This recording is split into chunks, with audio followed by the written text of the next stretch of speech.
Chris Skelzer here with Matt Howell. And on this episode of The First Around, Matt and I are going to spend some time in the heartland of America, New York City.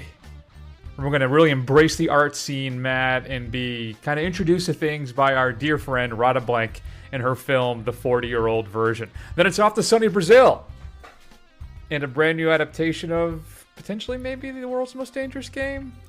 Sort of. We'll tell you what's coming up in physical media, featuring your straight-to-DVD and streaming picks of the week. And then Matt and I are going to run down the big releases on Netflix. Matt, they put out their whole slate.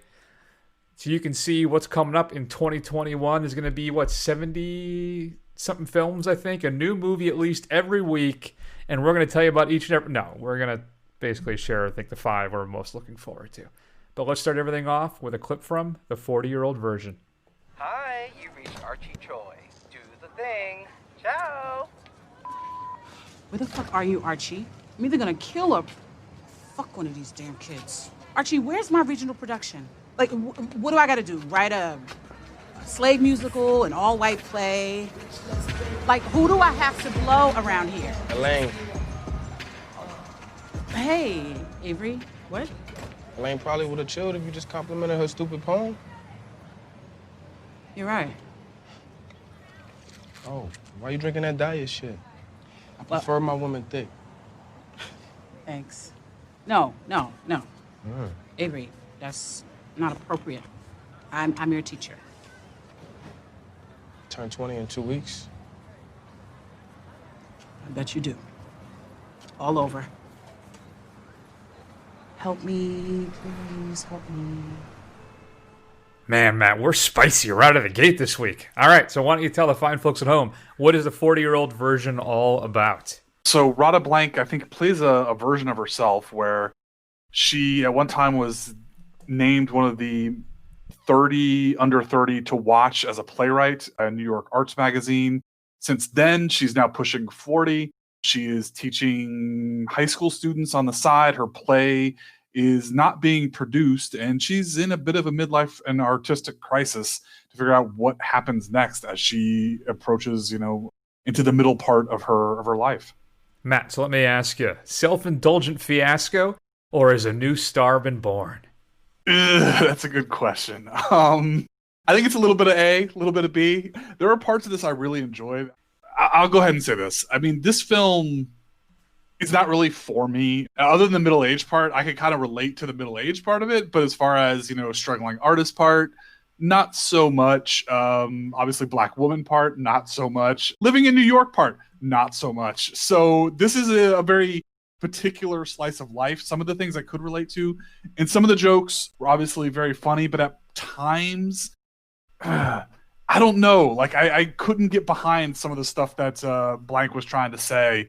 And honestly, it's funny how the way the kind of climax of this thing goes. It's I don't know if I agree with her assessment of who is allowed to consume art or getting appreciation out of stuff that's produced. I don't know. What are your thoughts as the artier one of the two of us?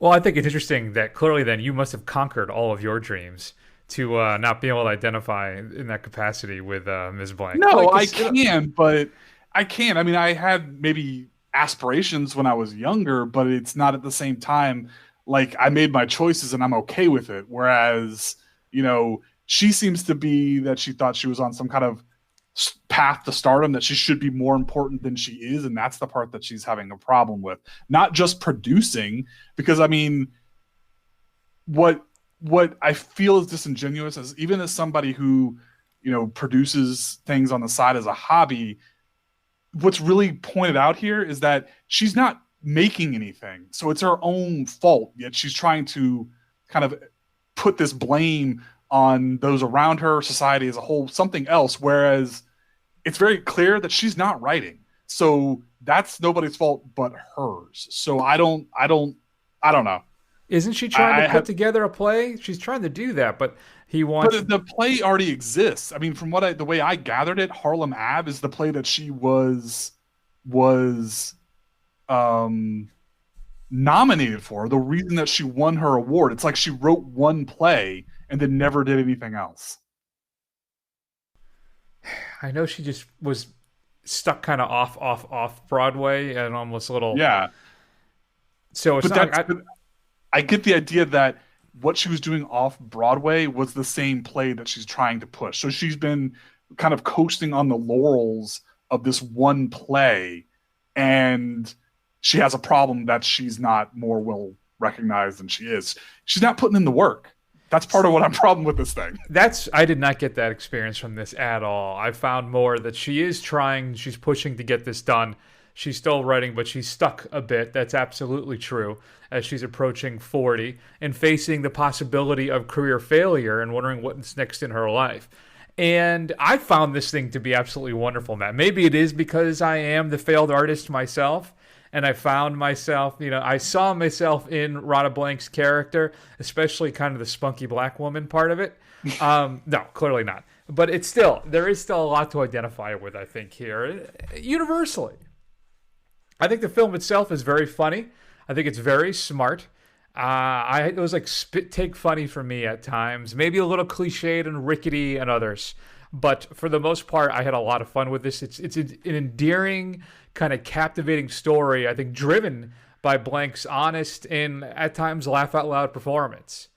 I know it may exist kind of this hyper reality at times, but still, throughout the whole thing, it still felt very human to me and very down to earth. I really connected with her on a base level.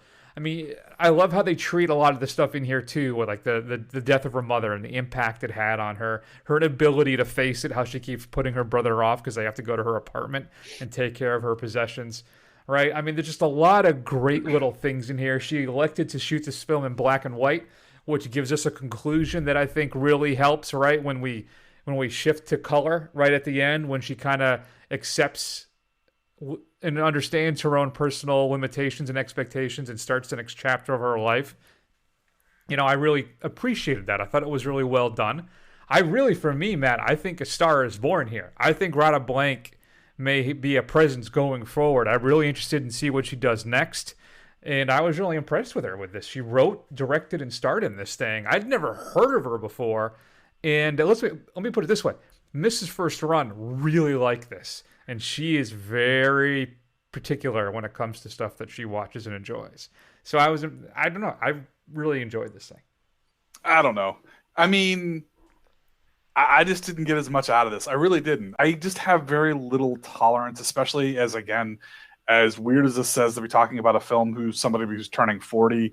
I just have little tolerance for these kind of masturbatory kind of artistic films where it's like, you have grander ambitions and you feel like the world owes you something. Well, it doesn't. And it just seems disingenuous that the kind of her breaking point was like the old white women liking her play, and she made the decisions to make those things to get it produced. But the fact that they liked it was like, that was it. The fact that this entire theater full of people, including some of her own students, then she comes out in the denouement at the end and tells them, no, this is not good. Because she can't sell. She realized she can't sell out.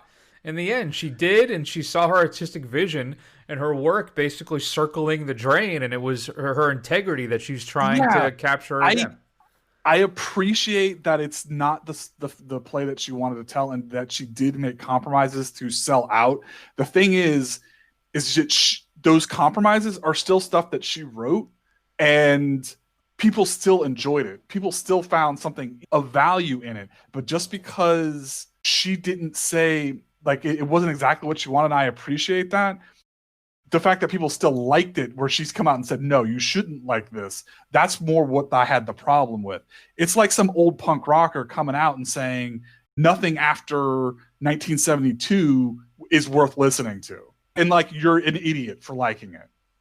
I don't know. I don't have any kind of tolerance for that kind of stuff. It's just so, I don't know, it's just so tone deaf. I mean, it's like, come on, don't be some gatekeeper because of you sold out. You tried to make something so you can, make money or get further along, and then come back out when people like it saying, nah, that's not cool. I think part of the issue is that what a lot of people don't realize is how much of the art world, be it music, be it playwrights, right, just painting, whatever it may be, how much of it is mercenary. And that's what you have to do to survive, right? There's no grand structure in this country really to support art and artists and artistry, right? Which I think is a big moral failing, but still. And I think that's what it is. She creates this version of the play in order as for the producer's wishes, in order to be financially viable. But there's still a core. I don't have the same issue with it that you do, obviously, because of the fact that artists are reduced to sometimes having to do that. And that's why all those classical paintings, from like the Renaissance and stuff, all that stuff was commissioned by rich nobles and stuff. It wasn't like they did that stuff as personal expression. And I think that's part of what this is. But in her heart, she's still an artist, and realized that the financial success there, that's not what's important to her. It was her voice. And she had her moment where now, as I said, is it a little stagey and stuff where she gets, a little bit, but still. A little bit. She's literally on a stage. She literally comes out on a stage at the end of the play where they're doing the congratulations, and this theater full of people loved it. They loved it. The kids that she was in, they loved it too. Well, Matt, there's a reason why Cats was on Broadway for so many years, right? Why all these... Look, we on this show, we make these kind of grand proclamations like we're some gatekeepers of what's good and what's not. I guess it's just a matter of... I'm acceptable with that. I know you are. I don't know. It's like Dickens got paid by the word, right? Mm-hmm. So it's like if you dug up Charles Dickens and he was like, oh, you guys like A Tale of Two Cities? You guys are fucking stupid, because that was like mercenary garbage. This thing that people have loved for a century and a half, if he suddenly just showed up and was like, no, that's garbage, you're an idiot, why do you like it? I don't know, that just seems disingenuous to me, to where we're supposed to be like, yeah, right on, yeah, you're right, go out and do your rapping that I'm not particularly impressed with your lyrical ability on this. It's like some great thing. I don't know. Well, I just feel like it was the lesson of what she's saying is kind of just like the legs are just cut right out of this thing at the end. I did not experience that at all with this film. I thought it was... I knew you wouldn't. I knew that you were going to love this. I knew you were going to like this. You're going to give it... I think it's quite possible you're going to give this thing an A, but we're going to be what's worlds apart for us on this grade. I go back and forth between a B+ and an A-. In the end, I think I'll give it an A- just because of the sheer charismatic power, I think, of Radha Blank. I really was that impressed with her in this film. I loved her interactions with Peter Kim as her agent / best friend Archie. The film lights up when the two of them are together. And yes, Matt, it's great. It's a fun little artistic, empowering little adventure there on Netflix. I rather enjoyed it. I give it an A-. What about you? All right. I'm gonna give it a C+. I know that obviously I'm in the minority here, and maybe I'm wrong, but I don't know. It's just not something that I can see myself revisiting. It's just, even though this thing is only like an hour and a half, I was kind of like waiting for this to be over so I could get on with my life. Oh no, it's over. It's over 2 hours long. It's 120. Is it over 2 hours long? Yeah. Then maybe that's why I hated it even more. I don't know. I just did not enjoy this experience at all. That's disappointing, but not surprising. Matt is dead. So it's basically a little piece of black coal in the man's soul. It's not even true. I was on board with it for a while. It's just, her whining just got to me after a bit. Hard disagree. All right. If you've seen 40-year-old version, shoot us an email at feedback@thefirstrun.com. Matt, let's spend a few minutes talk about what's coming up on physical media this upcoming Tuesday.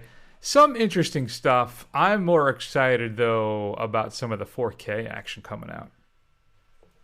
Suppose what your faith has said was essentially correct. Suppose there is a universal mind controlling everything, a God willing the behavior of every subatomic particle. Now, every particle has an antiparticle. Its mirror image, its negative side. Maybe this universal mind resides in the mirror image instead of in our universe as we wanted to believe. Maybe he's anti-God, bringing darkness instead of light. Well, that sounds scary. That, of course, is a clip from John Carpenter's Prince of Darkness, getting a 4K release from Scream Factory. In fact, they're also releasing They Live in 4K as well. But first up, Prince of Darkness has all the archived special features included on this one, but now has an HDR presentation of the film and Dolby Atmos audio tracks as well. But all the previous stuff is ported over. Same thing with They Live. This time we have Dolby Atmos soundtrack included on the 4K, not on the Blu-ray, which is interesting because they did throw a Dolby Atmos on the Blu-ray of Prince of Darkness as well as the 4K disc. No digital copies with these, by the way. Scream Factory has yet to do those. I don't know. I don't see the point in upgrading these, Matt. I have them both on Blu-ray, the special editions that were released a few years ago. Right. I don't know if I need that Dolby Atmos track, and I need to see this. And you don't. I'll tell you right now, you do not. So, still, big fan of both of those films, though. Prince of Darkness is fun in a cheesy 80s kind of way, and of course, They Live, well, instant classic. Also coming up, though, we have The Kid Detective starring Adam Brody, a once celebrated kid detective, now 31, continues to solve the same trivial mysteries between hangovers and bouts of self-pity until a naive client brings him his first adult case to find out who brutally murdered her boyfriend. I look at this like the Encyclopedia Brown, the later years. So it might be fun to check something like that out. Dreamland, Margot Robbie stars. It's about a teenager's adventure as a bounty hunter that takes an unexpected twist. Shudder is releasing Spiral. This is their version. This is not the Saw sequel reboot thing. It's not a reboot, is it? It's just an offshoot kind of sequel-ish thing, Spiral? Yeah, I think it's like a universe. It's the Saw extended universe. Yeah, all right. Well, Shudder's Spiral is about a same-sex couple that moves to a small town so they can enjoy a better quality of life and raise their 16-year-old daughter with the best social values. But nothing is as it seems. When I was going to Matt over the Netflix thing, which we'll be talking about at the end of the show, I can't tell you how many times I basically read those words or a version of those words where nothing is what appears to be what nothing it is seems. what it seems, right? There's a dark secret that he did. Yeah, it's either a dark secret or just nothing is where it seems. Into the Void, an apocalypse survivor defies the colony to seek out help from a sick ex-lover, encounters an outside world of desperate humans and ravenous zombies. Shout is releasing Dead Reckoning, a straight-to-DVD kind of action film. Includes James Remar, though. We're all big fans of James Remar. It's too bad that he basically derailed his career because of alcoholism. But, James Remar is one of those guys, if you see him, go, oh, yeah, that guy. He played, what's the serial killer show? What am I blanking on the show for? They're bringing it back. Dexter. He played Dexter's dad. Oh, okay. He was the original Corporal Hicks in Aliens, but he actually got booted because of the drinking and replaced by Michael. Okay. What else we got? Always and Forever. Nicole seems to have it all, Matt. A great job, an adoring husband, but her perfect world is shattered when her childhood friend is suddenly found dead. The tragedy reunites Nicole with her best friends from years ago, but they soon find themselves in danger, targets of a deranged stalker. Scott Adkins, speaking of the straight-to-DVD action movies, stars in Max Cloud.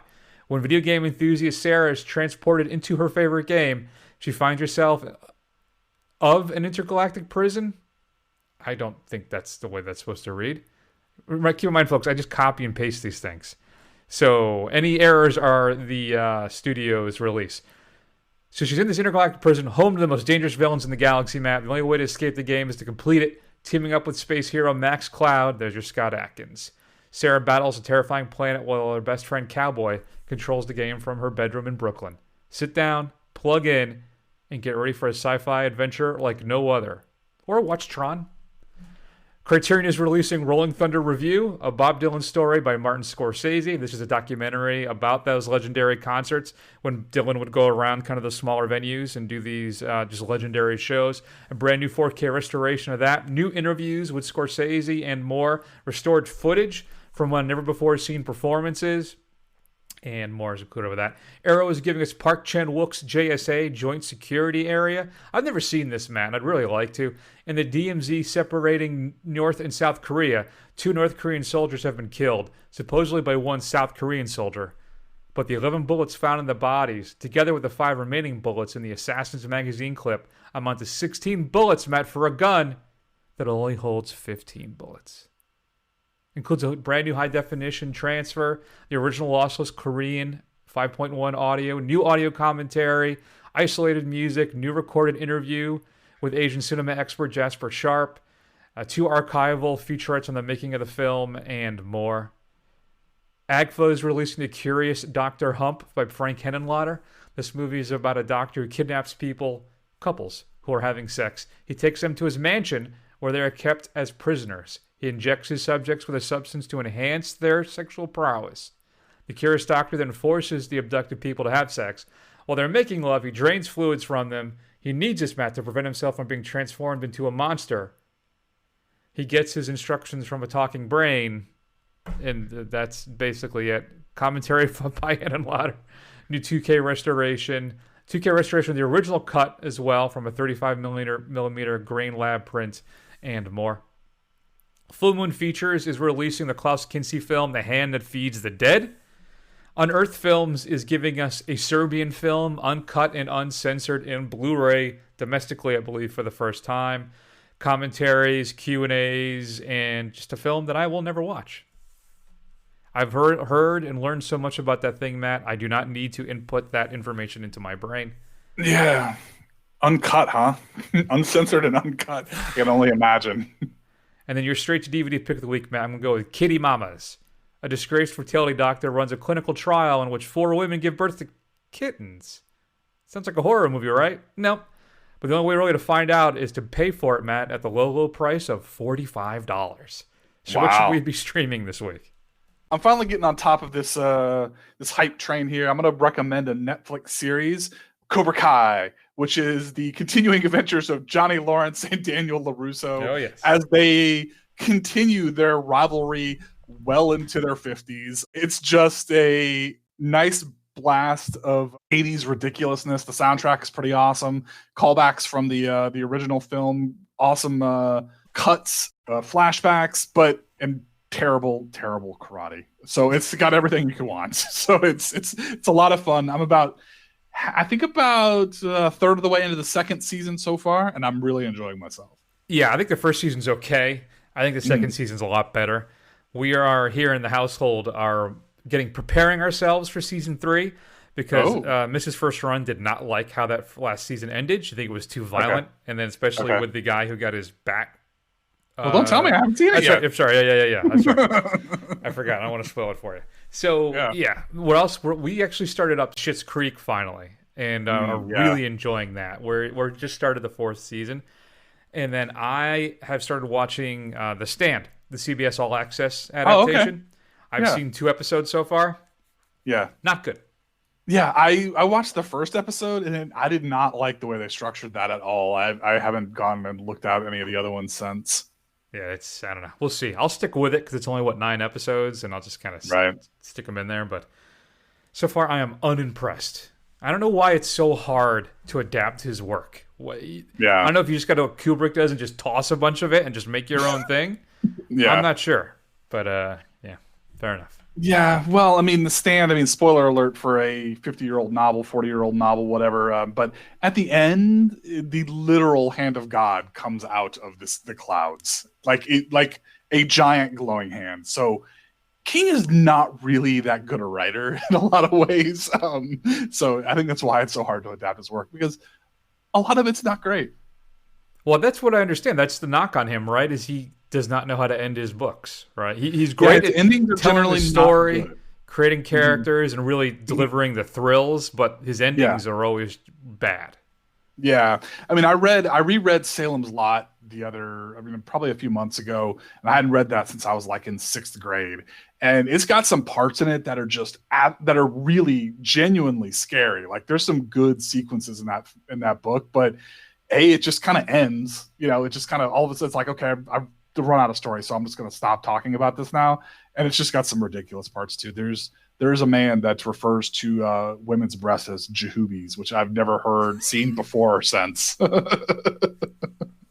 That's good. You know what else I did get to before we jump on? I don't know, because I have, I think, 3 chapters left to go in my Jack Reacher book, and I want to try and get this other book done before the movie comes out. I broke down, actually, because I got it for free, because I had anyway, I picked up Dune.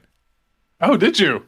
Okay. I don't know if I'm going to be able to get that done in time for the film, though. Yeah, that's a tough read, but you know what? I'll read it with you. I haven't read that book since I was like in 7th grade. I should pull it off the shelf. And for some reason, when I was unpacking my books, finally, I have like 3 copies of it. So I'll just pull one out, and I have like a little mass market paperback, and then I have like a 70s first edition I found at a library. So I don't know. Maybe I'll read it again. We'll be on board with you. All right, sounds good. First run book club. That's it. Good times. Yeah. Now let's talk about Bacarau. Aconteceu alguma coisa ali? Rapaz, teve uma bronca com um caminhão aí que eu não entendi direito. E aí também vocês chegaram em capacete, né? E motoqueiro capacete aqui, ó, não é coisa boa, não. A gente não é motoqueiro, não. A gente tá fazendo trilha por aí. Tô vendo por essas roupitas. Gostou? Gostei. Obrigada.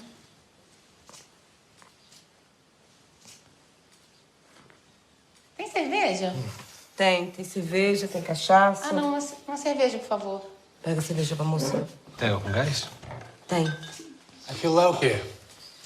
Aquilo verde? Ali. É um refrigerante local. Quer provar?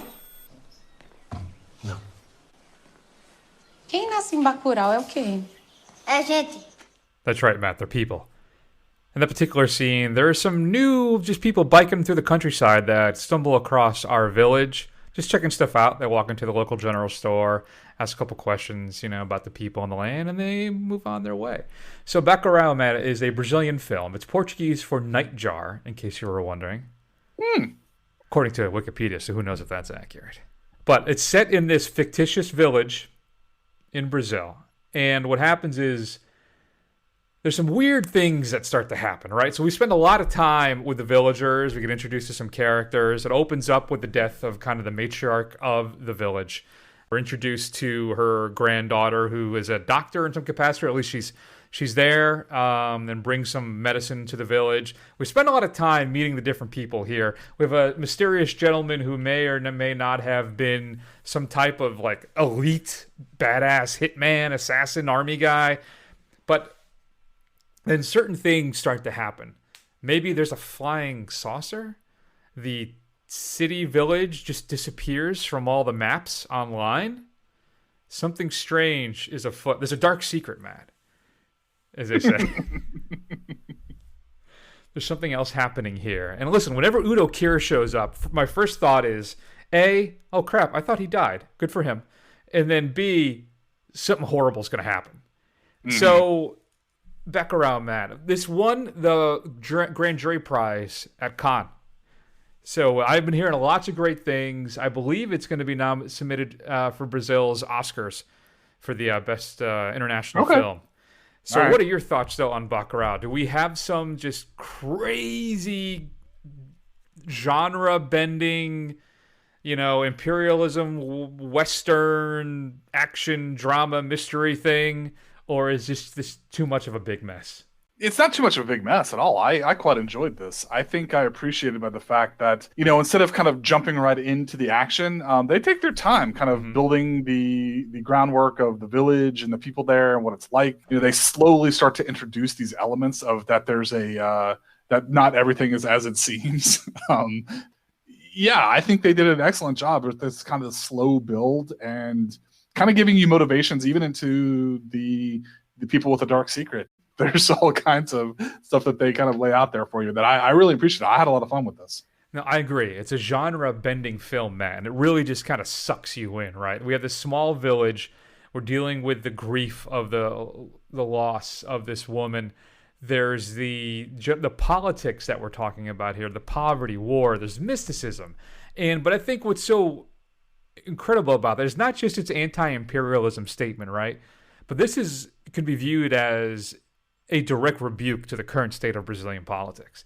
If you were to, this is one of the things where I think there's a perspective that us as gringos miss for this kind of stuff, right? Where we can't appreciate maybe exactly the complete message that's being relayed here because we're not actually in that environment.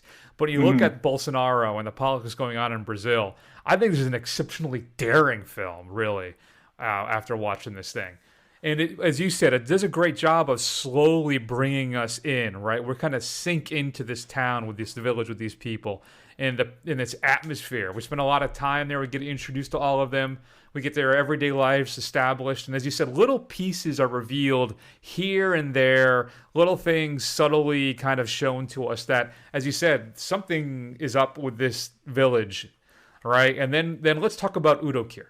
What is he doing in this film? There's a turn in this film. Is it simple? Because I want to avoid revealing too much about what happens in the movie. Mm-hmm. I don't know if he's just simply a sadist. I don't know what's happened, but he is, I think, one of his, as a guy known for playing villains, I think this is one of his best performances. Because just how ruthless and aloof kind of he is about the whole affair that's happening. Yeah. Everybody in that group is a special kind of unhinged in their own way, but he is certainly takes the cake. I don't know if because I'm not steeped into a lot of Brazilian history or even South American history. I don't know if it's a play onto kind of the idea of that Nazis fled there, there in Argentina back after World War II. I don't really know. I mean, I feel like there's, I don't have the cultural background or the historical background to maybe see what they're trying to say there, but it's creepy as all hell. I'll give it that much. No, absolutely. And what I love too is that for all the little hints of things with the villagers, also we don't get a lot of background about the other event that happens in the film. We don't know who the guy is at the other end of the line, I guess, right? Say it as vaguely as possible. And Kier has a line at the end of the film too that is, who knows what's going to happen? I don't know if we're really setting up. I don't look at it as setting up a sequel. I'm more as just establishing that this is the way the world works. And eventually it's something else or somebody else will be here. But just really a bit of a slow build with some thrilling scenes. And it's I don't want to say so much a mystery, but really, it does a great job of kind of keeping you off balance the entire time. Yeah. You're never have any real sure footing in this thing. And I really, really appreciated that about the movie, Matt. I ended up giving Bacarau an A. I think it was one of the more interesting experimental kind of films I've seen this past year, meaning 2020. And it's just different. It's really something else. So I think it's something you should definitely check out. Yeah, I'm going to give it an A too. I really enjoyed this film. It's got enough there to, keep all kinds of tastes enthralled or keeping them glued to the set. I really enjoyed it. So Bacarau is available right now on the Criterion Channel. It was released, distributed by, I should say, Kino Lorber. Shoot us an email at feedback@thefirstrun.com and let us know your thoughts. Matt, I don't know what to do about this. So right now I have 3 films, maybe 4, that I'm interested in seeing out of this entire Netflix slate. I'll have some as we roll here, but it's just, man, I don't know whoever said it, that basically or was it your friend maybe even, that basically Netflix has convinced people that straight to DVD movies or it's content. I think it was wasn't it JC who said that? It may have been. It may indeed have been of the Screen Fix pod. But let's go ahead and let's hear this really fun and exciting announcement. Hello, world. Gal Gadot is here. And Uncle Handsome. Whoa. And Ryan. Yeah.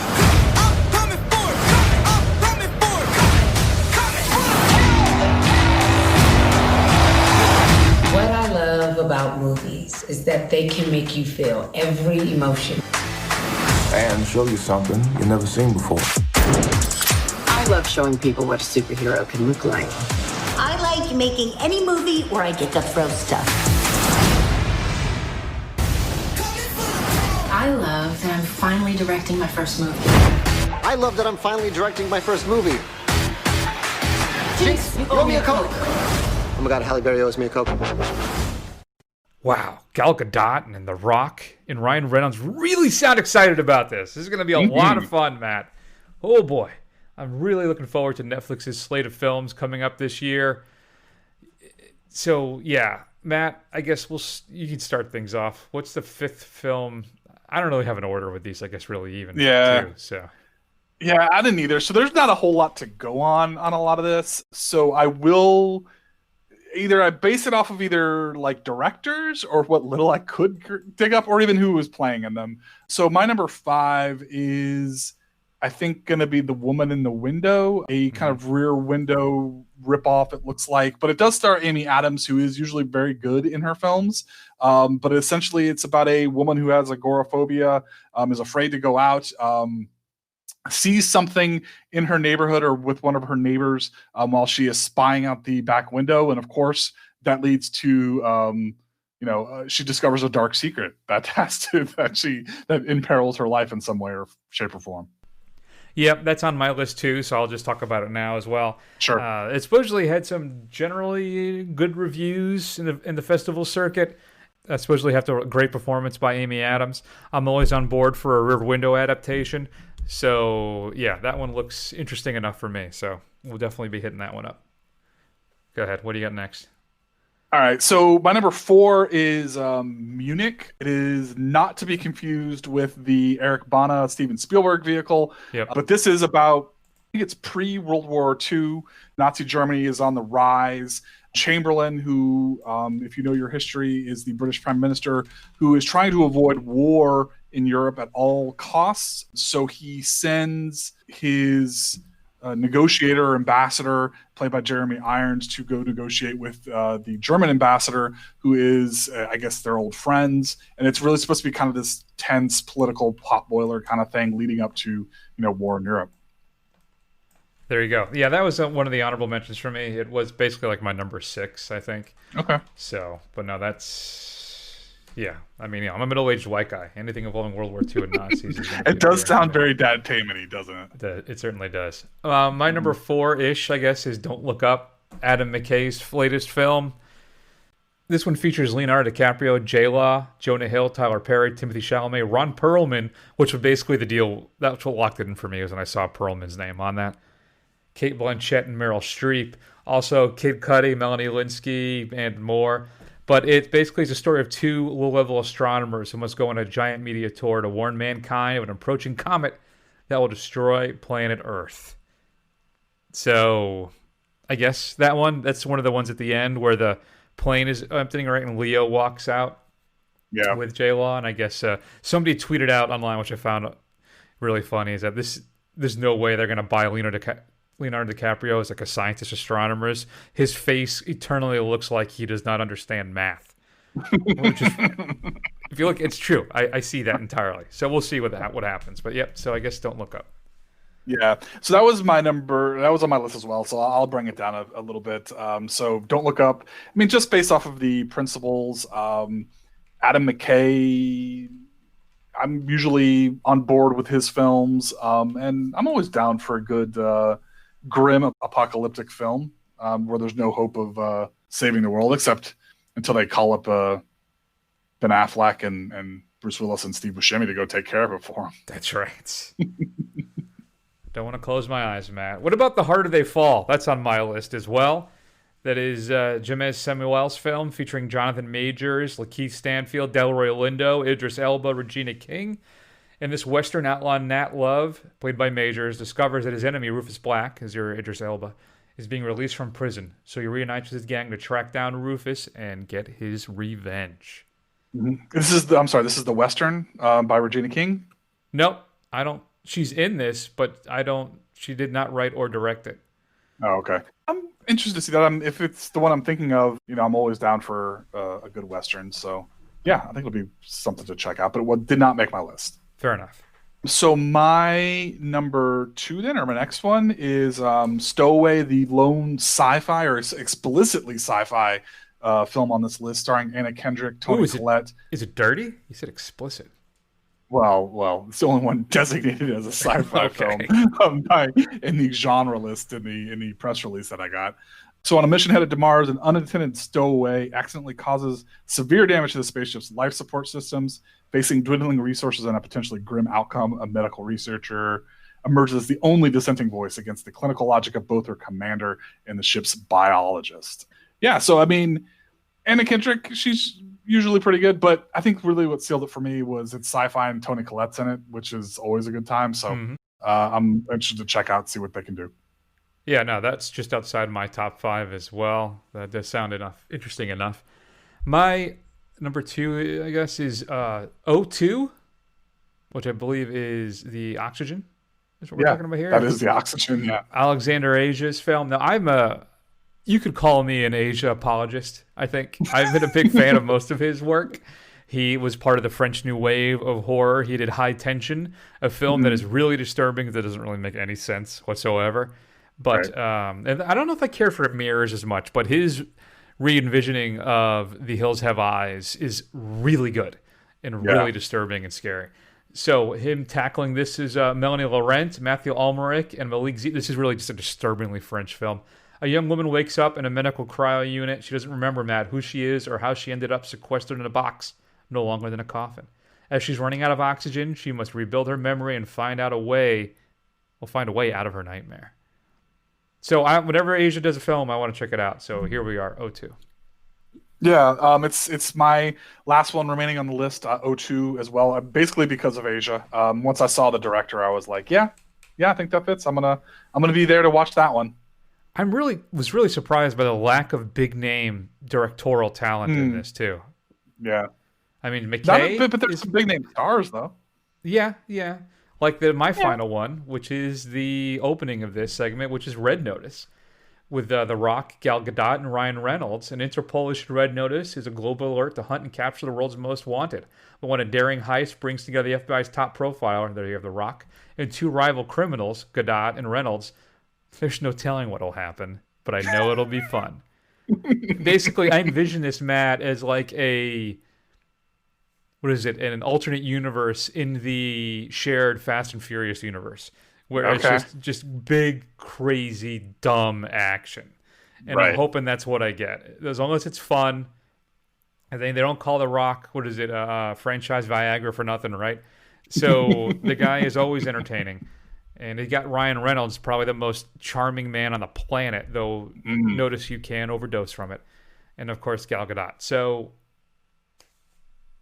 yeah, we'll see. Yeah, I have to put an underline on the dumb part of that, so I'm not as jazzed for that. But we have differing tastes in some things, so I'll let it slide. You're not stoked for the Zack Snyder, Dave Bautista zombie Las Vegas film? Listen, I'm gonna watch it, but I don't know, man. I like Bautista. He's a good guy. He's a local. Yeah, I run into him every now and then down here in Tampa, and but still, I just feel like it's. Listen, if Snyder goes back to his wheelhouse, which I guess is zombie movies, is that a fair thing to say, or adaptations of prior zombie movies, which I guess this wouldn't be? I don't know. I like zombie movies, so we'll check it out. But I'm not stoked about it at all. I got to reserve all of my Snyder excitement for Justice League, because you only got so much. You only got so much in you, and you gotta parse it out well. I gotta save up my money too, because I'm gonna rent out the Dolby Theater here to watch Justice League. No, you're not. No, are you really? I'm not gonna do it. Don't even care about that. I want to see The Swarm, which is locusts that develop a taste for blood. I think it's another French thriller, though. Which is hilariously enough not listed as a horror film, but listed as a thriller. Fine. But they had a horror genre. They had a horror category, and they did not put the vampire locust film in the horror category. It's bizarre. The Dig, which is coming out actually at the end of January with Carey Mulligan and Ray Fine, where I guess there's some World War II is coming. There's an excavation on Carey Mulligan's property, and they find some historic secret that changes everybody's lives. Oh, okay. What else we have there? Escape from Spiderhead. That's the Hemsworth film. The Beckett, which used to be called Born to be Murdered.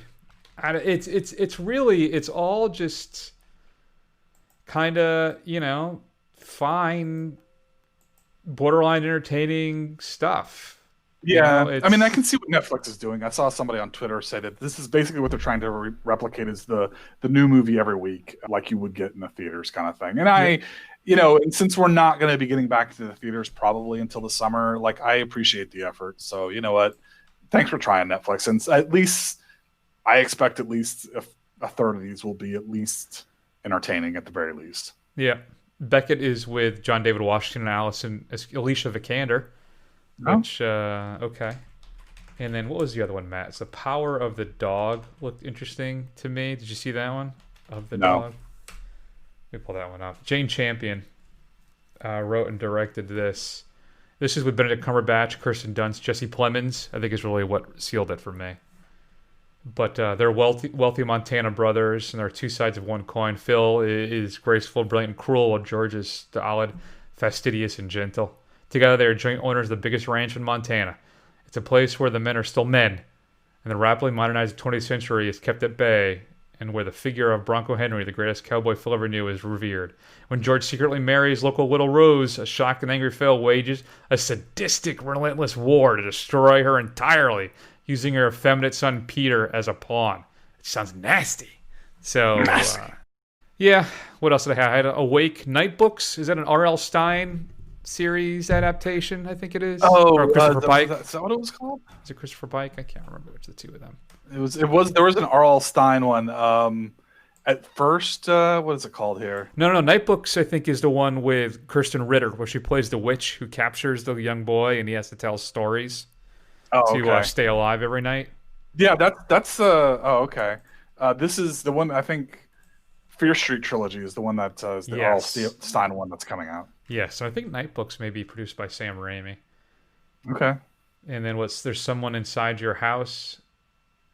It's one of those little creeper things, but it's directed by Patrick Bryce, who did Creep. Okay, I saw that. Enjoyed. So yeah, it's again, none of this stuff is really what's blowing me away. Like if I didn't catch up with these for a year or so, I feel like all right, there's nothing here that's must see entertainment. I think, unfortunately, but maybe I'll be wrong. Shots fired. I will be. Shots fired though for Amazon and all the other streaming platforms. That's true. Other than Disney, which has the kind of never-ending slew of Star Wars and Marvel content and Pixar content set to come out this year, but they're the only ones who's even attempting something like this. So again, I kudos to you, Netflix. I saw that The Mandalorian blew out like all the other streaming services. Yeah, by a wide margin. Yeah. So we'll see what happens with that. My nephew just got into The Mandalorian. I've been trying to get him to Star Wars for years, and he's hooked on The Mandalorian, so that's good. Well, there you go. And then, of course, WandaVision comes out this Friday, or today, as the case may be, as you're listening to this. There you go. Good times. So what Netflix films are you excited about? Let us know. Shoot us an email at feedback@thefirstrun.com. Netflix shows, Netflix movies for upcoming in 2021. Mm-hmm. Next week, Matt, we're in a bit of flux. Well, I already know what you're going to make me watch. We're going to watch Promising Young Woman because it's going to be available to rent for like a day, right? I think at least for the weekend or a week or a month. I don't know. But I know it hits Friday. So Ma Rainey's Black Bottom is on the list along with Sylvia's Love. Yeah. So I definitely want to discuss Promising Young Woman because we are also supposed to start. Are we supposed to start our segment next week? I mean, our top 10 of the year next week? Is it next week? I don't know. It's 5 best play adaptations, which is attributed to Ma Rainey's Black Bottom. So let's stick with that. We'll do Promising Young Woman and then Ma Rainey's Black Bottom. We'll push out Sylvia's Love for now. Okay. No News of the World? News of the World. I saw that in theater last week. It's coming out on Friday, too, for streaming. No. Okay, there you go. First one review, guys. It is.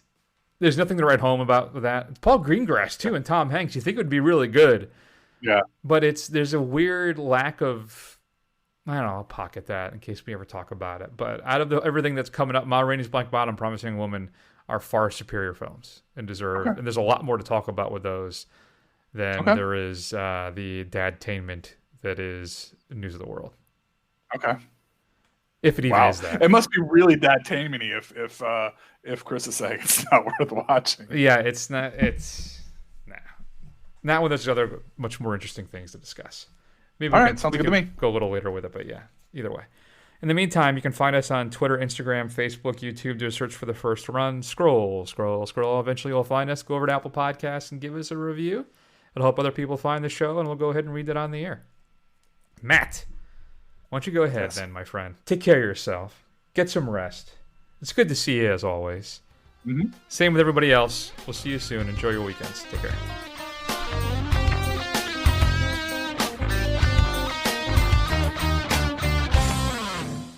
You dirty motherfucker!